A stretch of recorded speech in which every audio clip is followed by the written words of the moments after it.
20th century witnessed an astonishing revolution in physics.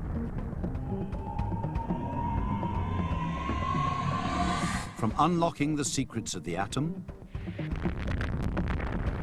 to working out the origins of the universe,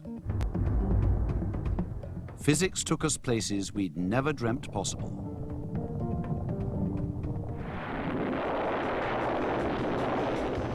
This was also a century when we were for the first time able to see and hear scientists in their own words. I began to notice there was something slightly curious on the record. Daydreaming. I can't stop. I mean, I could talk forever. So we began to learn not just about the science, but the men and women behind it.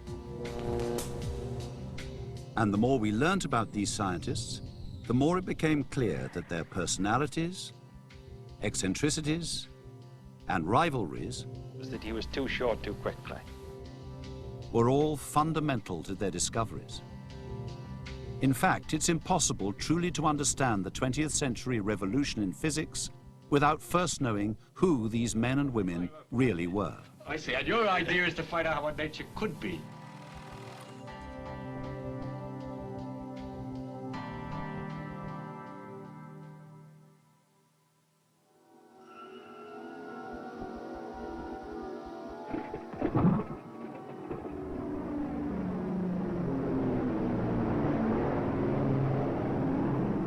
At 8:15 a.m., the 6th of August, 1945, Hiroshima.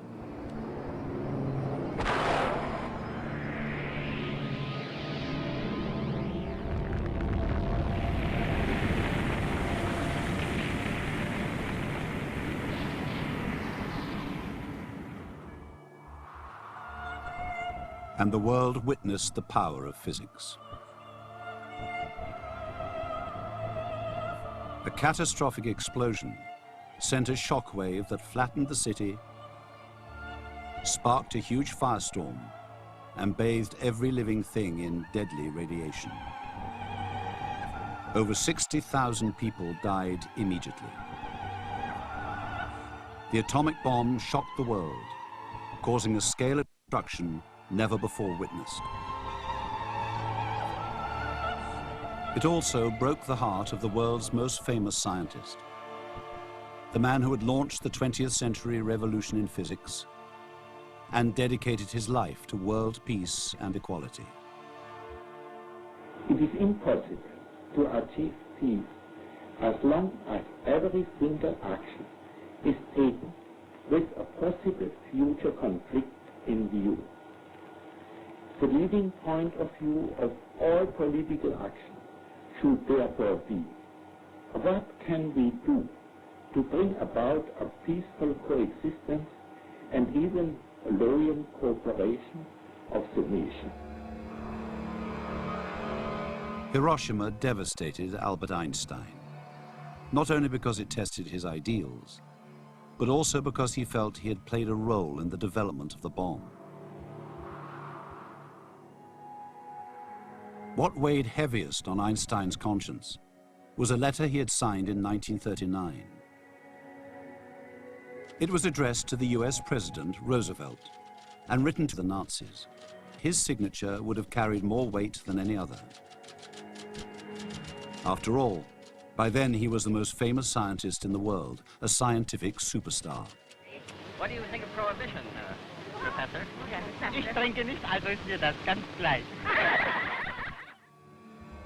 Einstein never worked on the Manhattan Project that built the bomb, but from the moment he learned about the death of tens of thousands of innocent civilians in Hiroshima, he deeply regretted ever having signed the letter.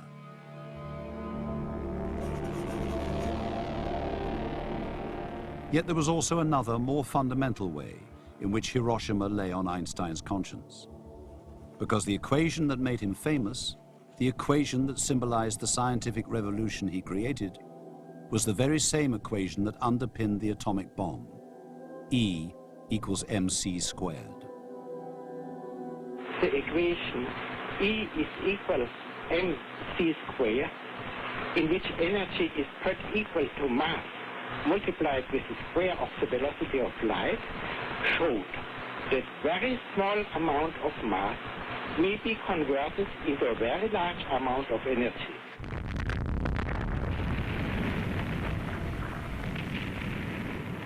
In this simple and beautiful equation, Einstein had rewritten the laws of physics. But he had also unwittingly handed the world the key to the atomic bomb.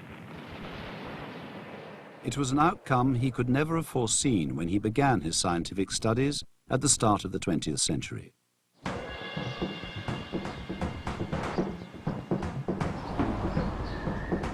Einstein had crafted E equals mc squared when he was in his 20s. At the time, he was just a young man working in obscurity in a patent office in Bern, Switzerland. But he had a fascination for light, space, and time. He read a lot while he was at the patent office. He read a lot in the evenings and on the weekends. And there was a sort of informal group of scientists in Bern. He was very much engaged in discussions about science, even though he was spending his time at work assessing patents. Despite the group, Einstein did his best work alone.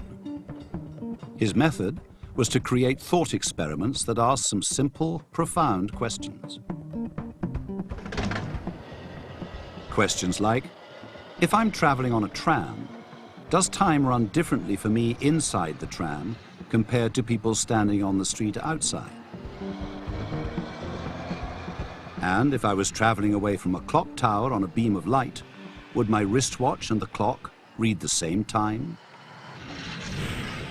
Whichever area he was looking at, he would find the little inconsistencies, the things that didn't quite make sense, the things that in retrospect seem like a bit of a fudge when you've got different explanations for the same phenomenon. And he would focus in on those little rough corners and completely cut them away and bring in something new, and bring clarity to the situation. And that was very characteristic, I think, of the way he operated in all those different fields.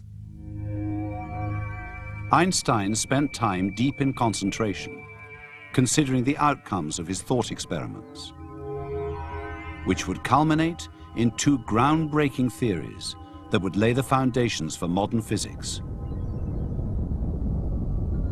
First, there was his special theory of relativity.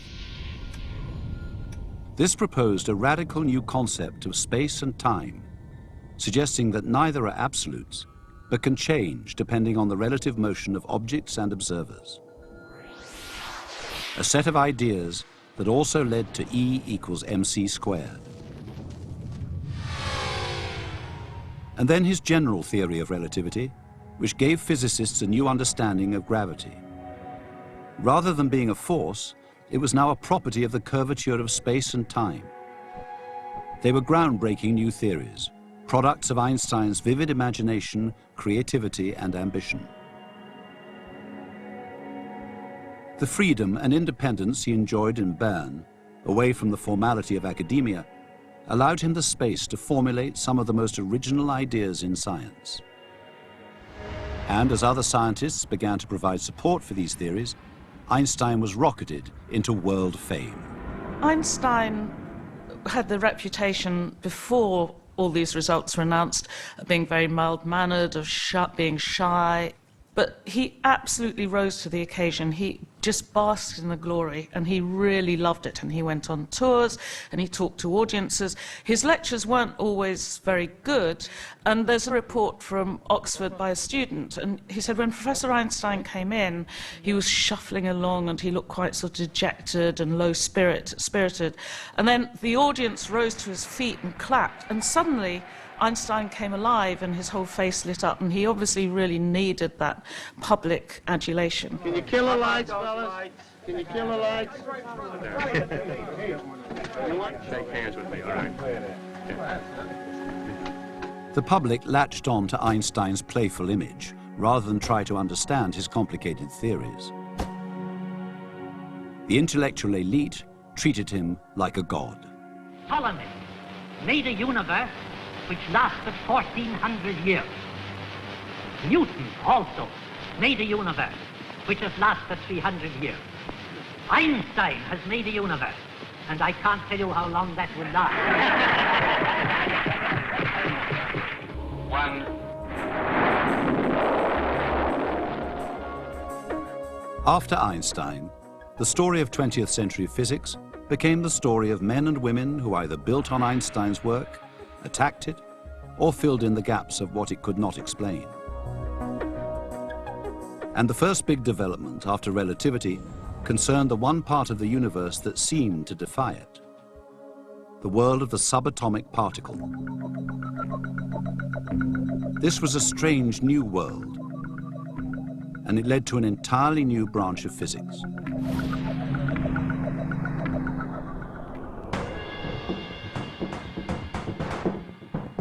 It was called quantum theory, and became characterized by both bizarre ideas and rather bizarre people.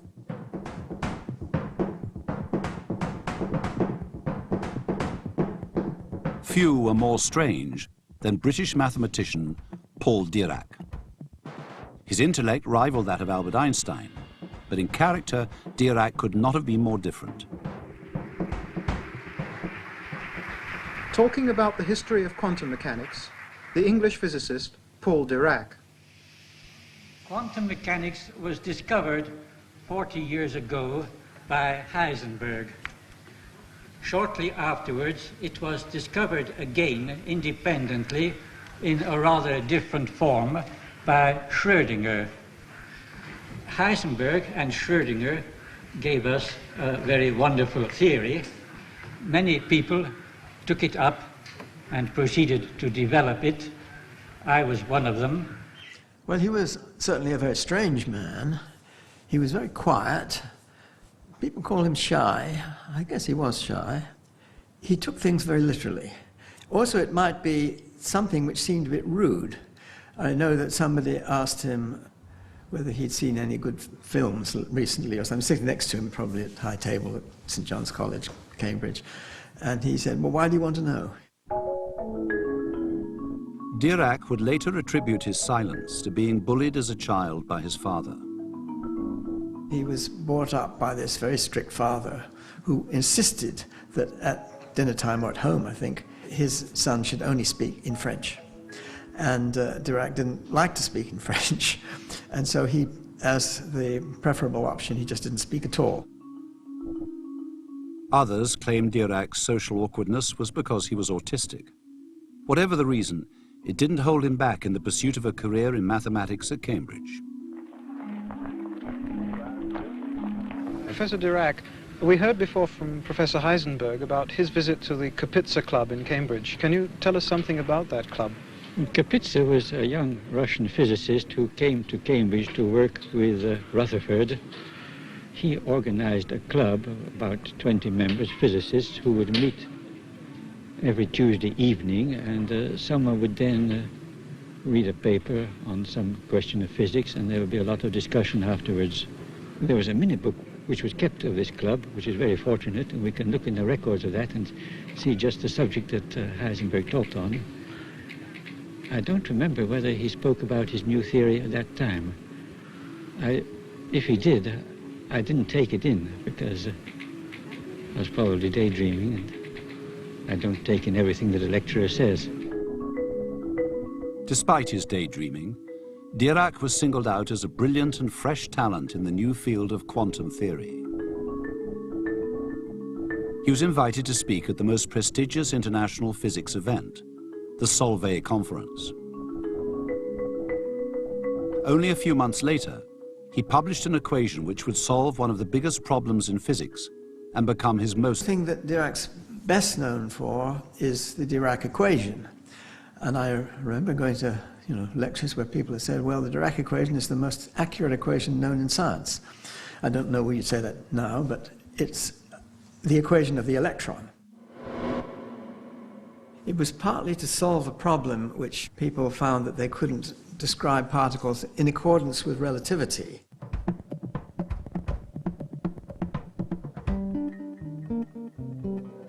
Dirac had done what no one else could. He had crafted an equation to describe how electrons behave that was consistent with both quantum theory and special relativity. a union that had yet to be proved possible. He was certainly highly original, but I think this was driven from maybe the fact that there was a barrier between him and the outside world, and that he was internally driven and therefore found that this was the way he understood things, and he would quite often therefore understand things in a different way from the way other people did, and it might be a better way because he thought it all through in its own terms.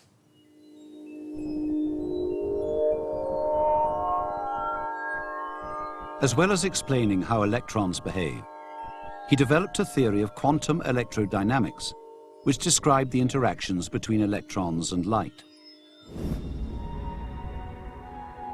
Dirac's unique understanding of subatomic particles won him a Nobel Prize and led to a series of breakthroughs in quantum physics. But despite all of his successes, Dirac would never become a household name. Unlike Einstein, attention made him uncomfortable, so he avoided the limelight whenever he could. He interested in other things than science, but a little bit surprising. For instance, he was interested in cartoon movies, Mickey Mouse and things like that.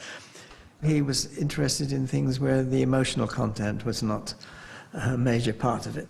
But then there was also this story about either a play or a book, I can't quite remember which now, by a Russian author, maybe Dostoevsky. In it, somebody asked him, well, what did you make of it? Did you enjoy it? And he said, well, at one point the author made a mistake. And he said the sun rose twice in the same day. So this is the sort of thing he would point out about and commenting on its emotional impact.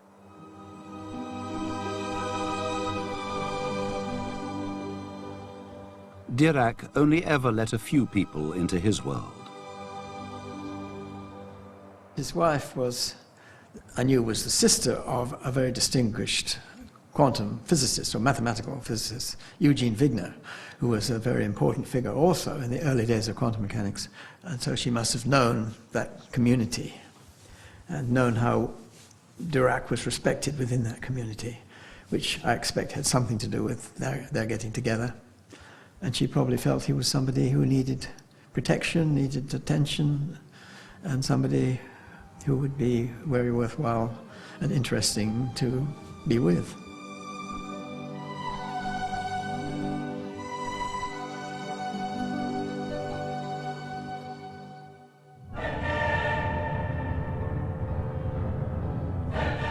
While Dirac was developing the foundations of quantum mechanics, explaining the world of the very small, other scientists were working at the opposite scale, exploring the boundaries of the known universe. General relativity had led to the idea that we live in an expanding universe, and observations had confirmed it. But this led to a fundamental question. Did the universe have a beginning?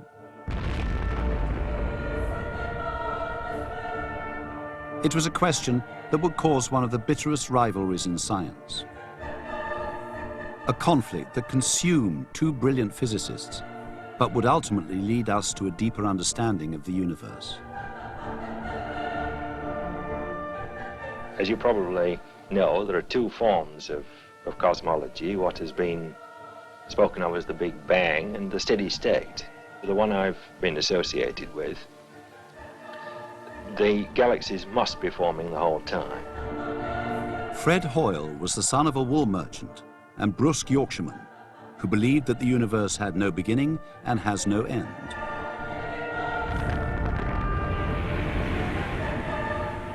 In the explosion theory, we suppose that the matter in the universe was originally in a highly condensed state, which then expanded. And the galaxies which we now see are fragments of this explosion. Martin Ryle was a volatile yet sensitive man who, unlike Hoyle, believed the universe did have a beginning. Both worked at Cambridge University, and in the 1950s, neither man had enough evidence to prove one way or the other who was right.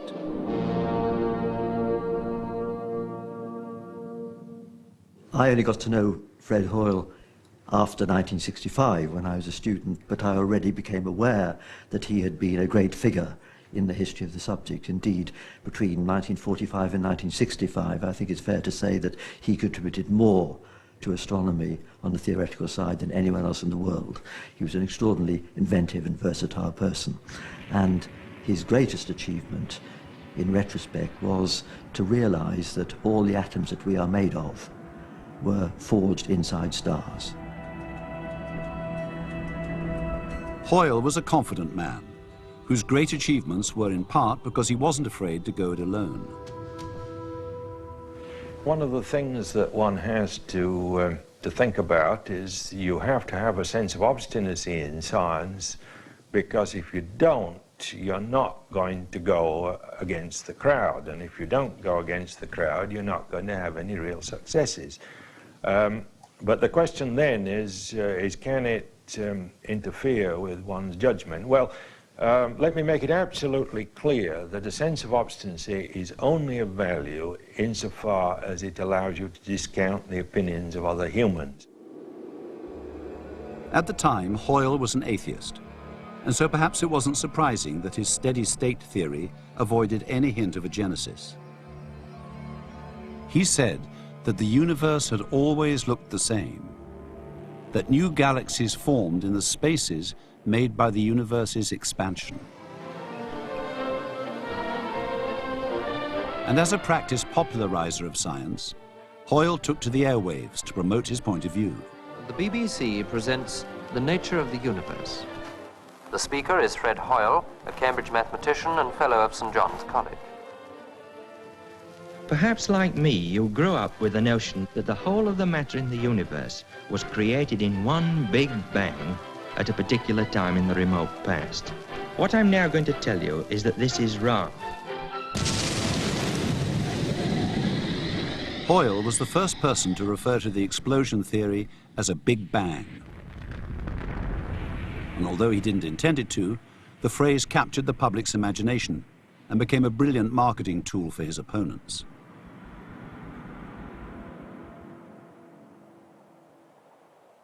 Perhaps his greatest opponent was Ryle, different in almost every way. Unlike Hoyle, he was a practical scientist, an engineer, who sought to observe the secrets of the universe. Mapping the faintest, furthest things in the universe with a radio telescope, the newest and most exciting instrument in astronomy.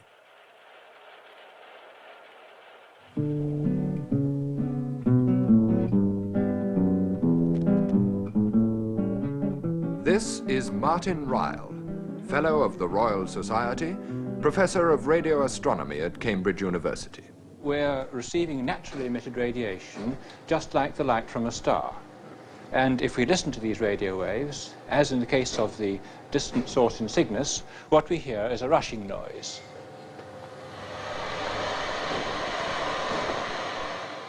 Martin Ryle was, above all, a brilliant technician and engineer, but also he combined that with being someone who understood the theory of what he was doing and the importance of it. And I think it's important to realize that having invested many years of effort in developing a pioneering new telescope and actually built it and made the effort to get the money for it, etc., then clearly he had a huge stake in ensuring that it did important work and was naturally therefore rather sensitive at criticism of the output. So when theorist Fred Hoyle publicly questioned the accuracy of the first data set produced by his telescope, Ryle was devastated. I think he took criticism rather deeply. This partly because of his personality. Unlike Fred Hoyle, he was not robust in argument. He got genuinely upset, and he didn't really like taking part in debate. He didn't go to many conferences. He didn't enjoy them. And so he, therefore, took very deeply any criticism. It meant a lot to him. In front of the media, Ryle was very self-controlled and diplomatic. But those who knew him well often saw a different side to him.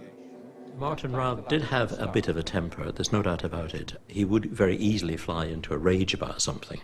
And I ended up by getting on extremely well with him by writing down what my argument was and giving it to him. I would then get that back after a day or two with biro markings, which are often so fierce as to go right through the paper. And that would be his view of the whole thing, and I would reply. And so we had this correspondence, and it's my great regret that I've kept none of that. But many of those bits of paper were pretty transparent after he had a go at them. Ryle's fury with Hoyle fueled his determination to use his radio telescope to destroy the steady-state theory. Now, can you explain exactly what you've been doing? Well, I think we'd better have a diagram here, and perhaps we could look at the board. According to the theory of continuous creation, the density of galaxies would be the same in the neighborhood of the Earth here, right out to the edges of the observable universe. And one way in which one could test the two theories is to make a measurement of the variation of the density of galaxies with distance from us. If the steady-state theory was right, then the more distant galaxies, which are older, would be distributed just as they are now, because it says the universe has always been the same. If the Big Bang theory was right, then the more distant galaxies would be more densely packed, because the early universe would have been crammed full of matter before expanding and evolving. It's very easy for someone in the public to look at this and think, well, it's two astronomers arguing about something. They're not. I mean, they're very different. A mathematician and an engineer are really rather different animals. They do look at the universe in a completely different way. They see different things. That was the fundamental problem, I think.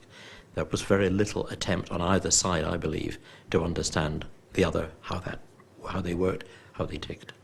Unlike Ryle, Hoyle was a performer and wasn't one to keep his opinions to himself. You reject this Big Bang theory, this concept of a beginning and an evolution and it going on. Well, I do, and I always have done. One doesn't impress on the universe its properties in the start. I think my objection to Ryle was that he was too short too quickly. Martin Ryle also found it very difficult with Fred Hoyle being extremely negative about the work of the group. But it's also true that Martin Ryle really made no serious attempt to build bridges with Hoyle and his people, and I think that that was very unfortunate. The two groups were working maybe as far as 200 yards apart in the same town, an easy walk from one to the other, and the contact between the two groups was minimal. Collecting radio telescope data was a slow process. But in 1961, Martin Ryle presented a comprehensive catalogue. Finally, he could settle the matter. The first and most remarkable result of all, as we proceed outwards from the most intense and presumably nearest sources, we find a great excess of fainter ones. The universe must have changed radically within the time span accessible to our radio telescopes.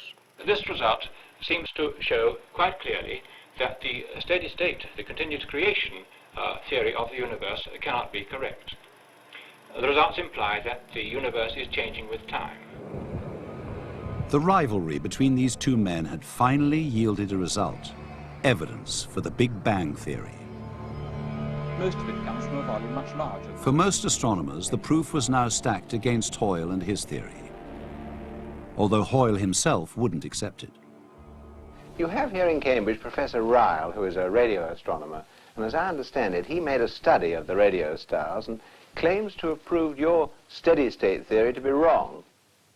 I still take the same view today. I think we cannot know whether there is a contradiction with the theory until we know exactly what these radio sources are.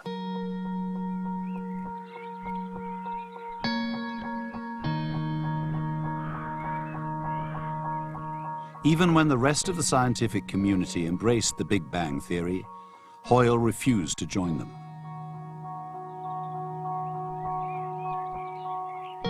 In the early 1970s, Hoyle felt forced out of Cambridge.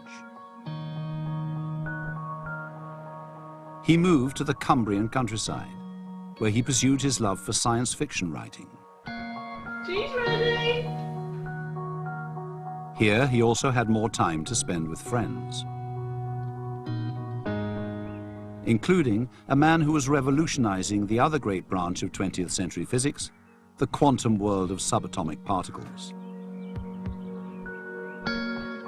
Despite their very different specialisms, they found they had a lot in common. Have you had a moment when, in a complicated problem, where quite suddenly the thing comes into your head and you're almost sure you've got to be right? Oh, yes. That's I mean, this is a great, really, oh, really, God. Yeah. Richard Feynman was the ultimate showman, an American who became everybody's favorite physicist. That old black magic that you weave. He was a brilliant mathematician, I got those fingers. enamored by the smallest, most fundamental building blocks of the universe. When your eyes meet mine, that same old tingle that I feel inside. Suppose that little things behaved very differently than anything that was big. The behavior of things on a small scale is so fantastic. It's so wonderfully different. I get a kick out of thinking about these things. I can't stop. I mean, I could talk forever. He was charismatic, engaging, and enthusiastic, a bongo-playing prankster who approached both life and science with a sense of playfulness. Atoms do not behave like weights hanging on a spring and oscillating, nor do they behave like miniature representations of the solar system with little planets going around in orbit. It behaves like nothing that you've seen before. Well, there's one simplification. At least electrons behave exactly the same in this respect as photons. That is, they're both screwy, but in exactly the same way. As a quantum man, Feynman was inspired by the great Paul Dirac. There's this wonderful picture at the Warsaw Conference of Feynman talking to Dirac, where you can Dirac leaning back and Feynman being very, very demonstrative, and so very different characters, completely different characters. Dirac being this introverted, afraid to say things unless they're absolutely right. Feynman saying anything that comes to his mind, but usually were right, nevertheless. Despite the differences in their characters, they were both fascinated by the same things. In fact, Feynman was especially interested in unlocking a riddle that lay at the heart of Dirac's own work on quantum electrodynamics. I read Dirac's book, and he had these problems that nobody knew how to solve. It was described there. I couldn't understand the book very well because I really wasn't up to it. But there, in the last paragraph at the end of the book, it said, "Some new ideas are here needed."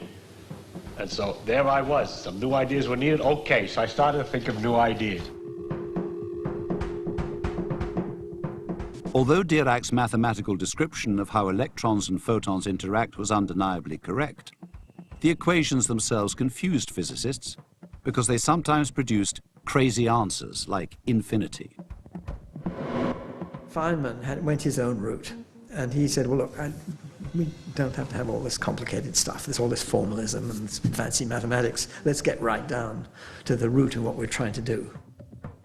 Feynman's confidence, creativity, and direct approach led to a radical solution to Dirac's riddle.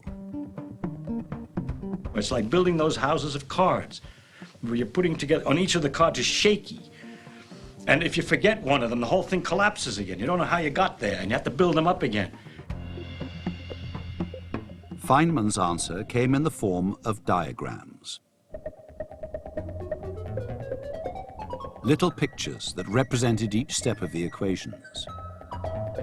They could be manipulated, used to simplify the complicated calculations, remove the infinities, and produce useful answers to make accurate predictions about the world. Physicists all over the world started using the diagrams. Feynman had unlocked the potential of Dirac's electrodynamics.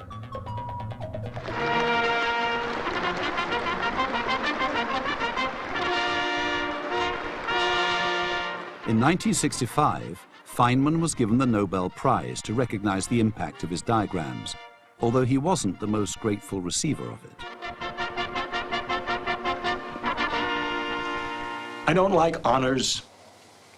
I'm appreciated for the work that I did and for people who appreciate it, and I notice that other physicists use my work. I don't need anything else. I don't think there's any sense to anything else. I don't see that it makes any point that someone in the Swedish Academy decides that this work is noble enough to receive a prize. I've already got the prize. The prize is the pleasure of finding the thing out, the kick in the discovery, the observation of other people use it. Those are the real things. The honors are unreal to me. For Feynman, the real reward was communicating his passion to others, and he was very good at it. Things that are solid are made of atoms which, although they're jiggling, they never get out of place. If you took one away, the other's in the right place, it pulls them back. You see, it's a perpetual check with your friend. You okay? Yes, I'm okay. It's like the people marching in a... It's like the high school band march, okay? Nobody really knows what to do. They're going like this, and it's okay, it holds together. Students flocked to his lectures and would seek out his company whenever they could. I don't want to take this stuff seriously. I think we should just have fun imagining it, not worry about... There's no teacher going to ask you questions at the end. Otherwise, it's a horrible subject. Feynman's informal approach to science and his brilliant creativity were instrumental in the development and accessibility of quantum theory in the late 20th century.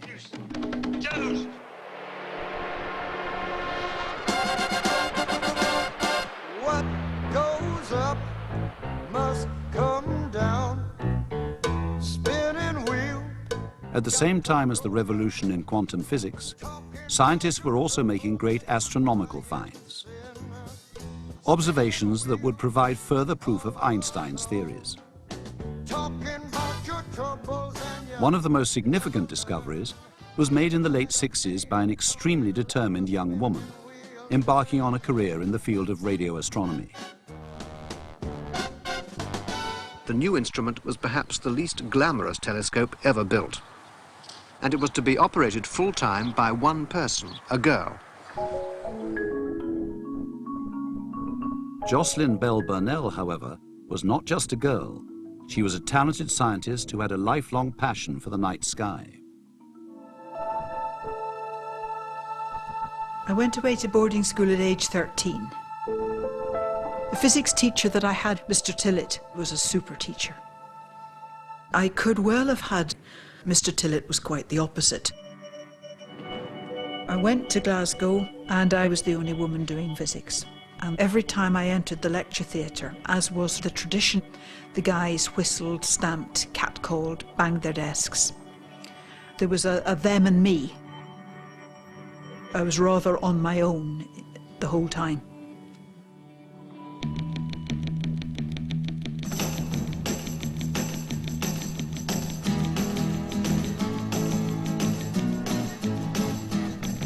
In the early 1960s, Bell Burnell started her PhD as part of Martin Ryle's radio astronomy group at Cambridge University. She had found her spiritual home. It was here that Mr. Tillett's inspirational teaching and Glasgow University's trial by ordeal would start to bear fruit.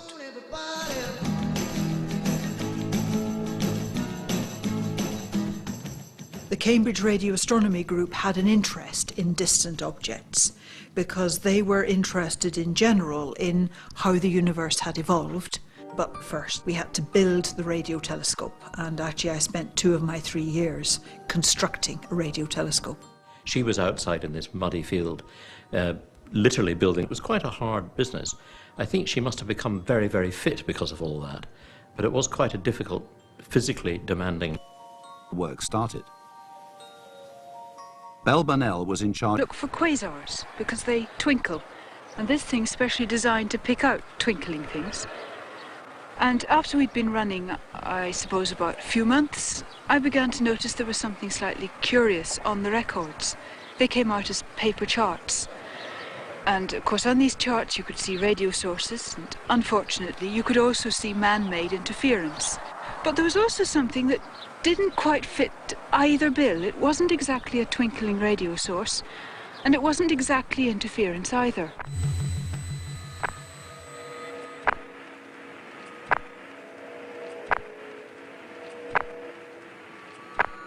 Everybody's first reactions were that it must be man-made.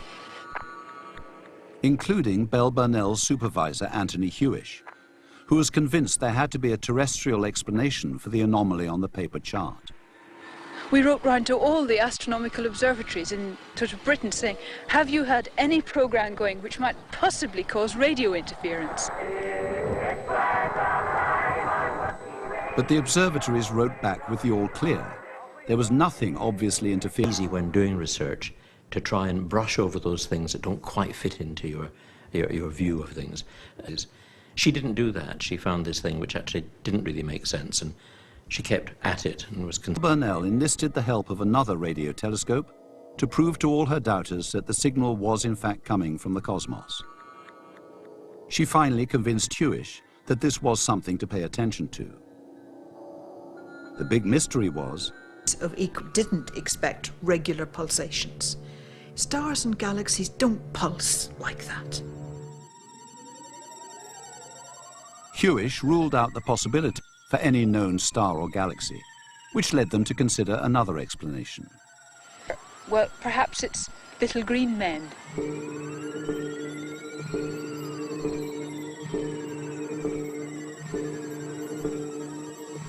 While the leaders of the radio astronomy group started considering their response to alien communication, turned to her telescope.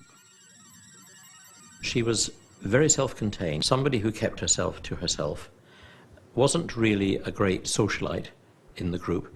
Not that my memory is that it was a particularly social group. There were people who would get together, but she was somebody who tended to be and preferred to be on her own. Sometimes in research you can know too much, and it's the youngster who's ignorant or somebody coming in from outside that says, you know, the emperor has no clothes on, that actually is telling the truth, can see the truth. I think in order to make scientific discoveries, you really have to be open to the possibility of something quite unexpected. Jocelyn was somebody who was open to that, and she found something quite unexpected. Belle Burnell was rigorous, keeping meticulous records and analyzing them in painstaking detail. She was dogged in her pursuit of an explanation. So I was analysing a chart from another piece of sky and thought I saw piece of this scruffy kind of signal. Looked exactly like what I was seeing before, but from a right. I thought, I'm not going to bed tonight, I'm going out to the observatory. And I switched on the high-speed recorder and it came blip, blip, blip, blip, blip. Clearly the same family, the same sort of stuff. And that was great. That was really sweet. Now, the people here say that if they got 3 signals as exactly spaced as that, it would be very unusual. If they got 4, it would be phenomenal. Well, they've had pulses as exactly spaced as that 24 hours of the day since November. It was easier with the second one, and that was a great relief in many ways because it removed this possibility of it being little green men. Highly unlikely that several lots of little green men would be all signalling to us, all at the same frequency, all at the same time. With little green men ruled out, this had to be a brand new type of cosmological object, behaving in a way that astronomers had never expected. The new objects were called pulsars because they pulsed so regularly. For Belle Burnell, it was a personal vindication for her years of struggle. Seeing the article in print was tremendous. And I remember sending a copy of the paper to my physics teacher. And that's your physics teacher at the Mount? At the Mount, yes. My physics teacher at the Mount. And how did he react to it? He had actually alerted the school. There was a lot of publicity. Mr. Tillett had seen this and told physics as a profession, and certainly relatively few women of my generation. So Mr. Tillett followed with some interest my career. And I was really pleased that he was still around at the time of the discovery. Further investigation showed that pulsars are the dense remains of rapidly spinning dead stars that emit beams of radiation. With each rotation, the beam sweeps in and out of the Earth's line of sight. and when they're found in pairs, they gradually move closer to each other. This behavior indicated the existence of gravitational waves, distortions in space-time produced by massive objects. It's a phenomenon predicted by Einstein's theory of general relativity. It was the strongest evidence yet for the theory that Einstein had developed using just the power of maths and abstract thought.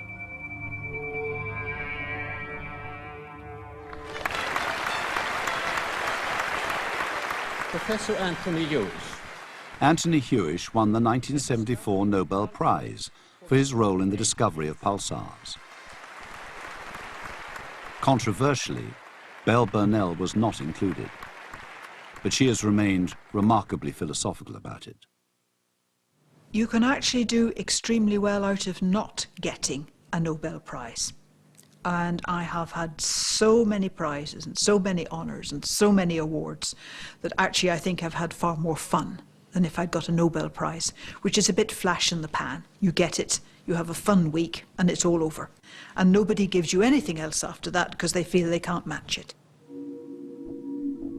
But Belle Burnell's discovery not only advanced our understanding of the universe, it also forced physicists around the world to think twice before they dismissed the unconventional. The scene was now set for other novel ideas in cosmology to be taken a little more seriously than before.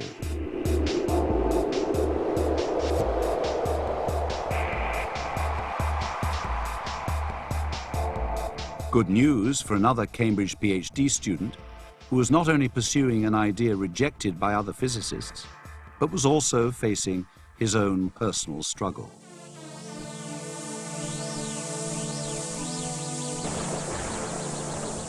In the early 1960s, Stephen Hawking was a normal beer-swilling student, living life to the full while his physics studies took a back seat. However, his life would change forever when at the age of 21, Hawking was diagnosed with motor neuron disease. I was given 2.5 years to live. I have always wondered how they could be so precise about the half.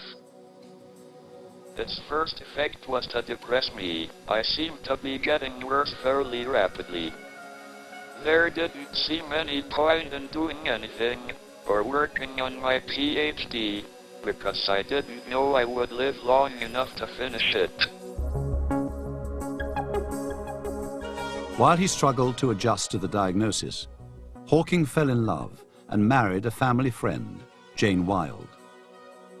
I certainly wouldn't have managed it without her. Being engaged to her lifted me out of the slough of despond I was in, but then things started to improve. The condition developed more slowly, and I began to make progress in my work. His spirits were buoyed, but Hawking believed he didn't have long to live. Motivated by a sense of his own mortality, he was determined to complete his PhD at Cambridge. In it, he applied general relativity to what we see in the universe and showed that at the Big Bang there had to be what's known as a singularity, an infinitely small and dense point in space-time. In the 1960s, it was a thing that most physicists didn't believe existed. Roger Penrose was one of his examiners. He was very good at picking up ideas. When he came down to London, when I was giving a talk, this was on some cosmological thing, I remember him particularly asking very awkward questions, you see. So, okay, good questions, and so I had to think a bit before giving the answer. So a bit of an awkward cuss, you would say.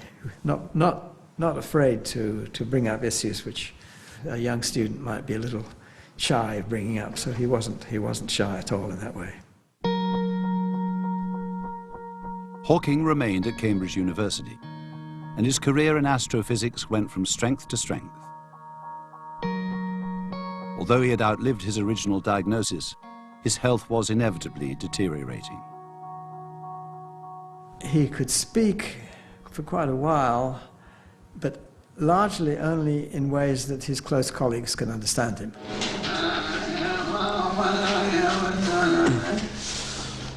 No, it just so happens that we have the universe here.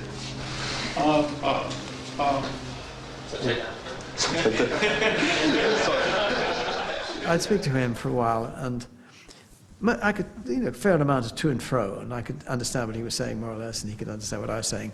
But then he'd say something that was completely, I couldn't understand a word of it. I said, what on earth is that? And he'd spell it out letter by letter. And it would either be a joke, you see, or it would be an invitation to dinner. Something which was on a personal nature, not technical at all. So technical things were much easier to understand. Despite his ailing physical health, Hawking's mind was sharp and his will strong.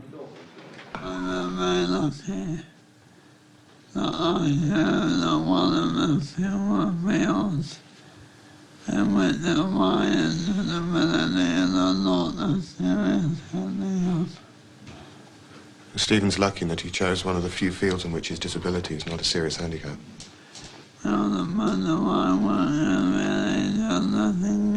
Because most of his work is really just thinking.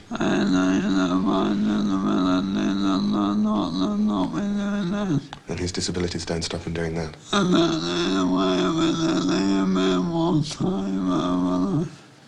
In a way, they give him more time to think.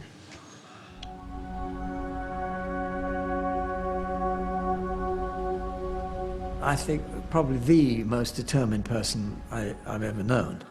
I remember staying at his house in Little Clarendon Street, wherever it was. There was a 3-story, little narrow house, high, much higher than it was wide. And when it came to the time when he wanted to go to bed, he would crawl up the stairs.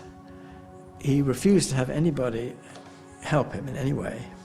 He would crawl upstairs. It would take him about a quarter of an hour to get up the stairs, put him himself to bed, do everything he could for himself. Hawking's determination was also evident in his science. Not only had his PhD shown singularities were present in the universe, along with Penrose, he proved that they also lay at the heart of another curiosity, black holes. Hawking was now used to pushing the boundaries of cosmology. But his greatest discovery came in 1974, when he showed that black holes aren't entirely black, but emit some light. Radiation created by the strange quantum effects that occur at the edge of the black hole. Where Dirac had previously managed to unite special relativity and quantum theory, Hawking was the first to use both general relativity and quantum in the same explanation. Where I have had success, it has been because I have approached problems from a different angle. I rely on intuition a great deal. I try to guess a result, but I then have to prove it. That is how I found black holes aren't completely black. I was trying to prove something else. There's nothing like the eureka moment of discovering something that no one knew before. I won't compare it to sex, but it lasts longer. Hawking's unifying idea was revelatory yet complex.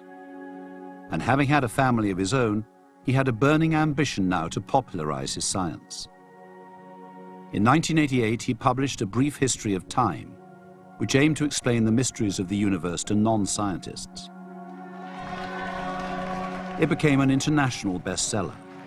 The contrast between his imprisoned body and a mind roaming the cosmos fascinated the public. All my life, I have been fascinated by the big questions that face us, and have tried to find scientific answers to them. Perhaps that's why I have sold more books on physics than Madonna has on sex. He was catapulted into celebrity and became the most famous living scientist. He clearly likes his fame. One can see that this is something he does get a lot of enjoyment out of, having big crowds, and so there's an element of showmanship about it all. Hawking's strength as a communicator of science has opened a window onto the cosmos and enabled us all to marvel at its glory.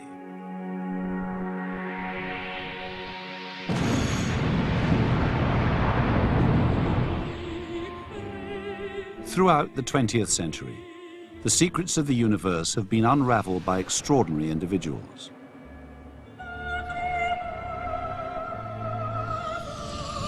Inspirational men and women who have discovered fundamental new truths about everything from the subatomic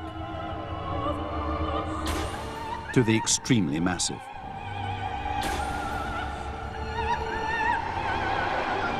But today, science has changed. Many of the most exciting frontiers of physics are being explored not by individuals, but by large groups of scientists, working together in collaborative units. The subject now is much more sophisticated in that whether you're a space astronomer, an optical astronomer, or a particle physicist, you depend on very large instruments. And at CERN, for instance, you have the designers of the instrument, the operators of the instrument, those who analyze the data, the phenomenologists and the theorists who try to make sense of it at a deeper level. So the story of physics in the 21st century is more about collective endeavor. And although we may miss the individual personalities, it is a price we may have to pay if we are to stand a chance of solving the remaining secrets of the universe.